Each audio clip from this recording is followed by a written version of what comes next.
வேதத்துல ஒரு சம்பவம் காணப்பட்டிருக்கிறது.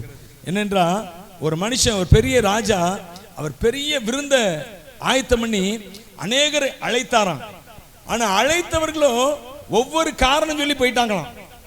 நான் என் வயலை பார்க்க போறேன், என் மாடை பேய்க்க போறேன், அதை செய்ய போறேன், இதை செய்ய போறேன் என்று சொல்லி போயிட்டாங்களாம் அழைக்கப்பட்டவர்கள். போன வேலைக்காரங்க, அழைக்கிறதுக்கு போன வேலைக்காரங்களாம் திரும்ப வந்து இவர்கிட்ட சொல்றாங்க, எஜமானிடத்துல, ராஜாட்ட சொல்றாங்க, ஐயா இந்த மாதிரி கூப்பிட்டோம், நிறைய பேர் ஒவ்வொரு காரியத்தை ஒவ்வொரு வேலையை சொல்லி போயிட்டாங்க அப்படின்னு. உடனே இவர் சொன்னாராம், நீ அவங்களெல்லாம் விட்டுரு, இந்த ரோட்ல போறான் வரான் பாரு, அவனை கூப்பிட்டு வா, அவனுக்கு விருந்து ஆயத்தமா இருக்குன்னு சொன்னாராம். அல்லேலூயா. நம்மளாம் அப்படிப்பட்டவங்க தான்.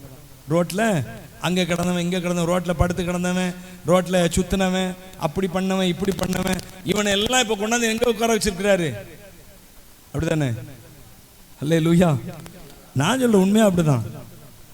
ஒரு காலத்துல வீட்டில் படுக்கிறத விட ரோட்ல படுக்கிறத ரொம்ப விரும்புவேன். நான் வீட்டில் படுக்கிறத விட ரோட்ல படுக்கிறது தான் ரொம்ப விரும்புவேன்.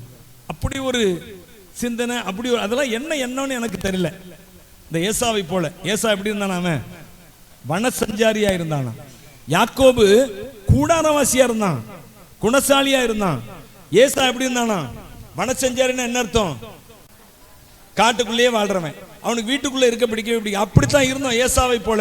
ஆனால் நம்மையோ யாக்கோபை போல கர்த்தர் மாற்றினார். யாக்கோபை போல நான் போராடுவேன், எலியாவை போல நான் ஜெபித்திடுவேன். யாக்கோபை போல நான் போராடுவேன், எலியாவை போல நான் ஜெபித்திடுவேன்.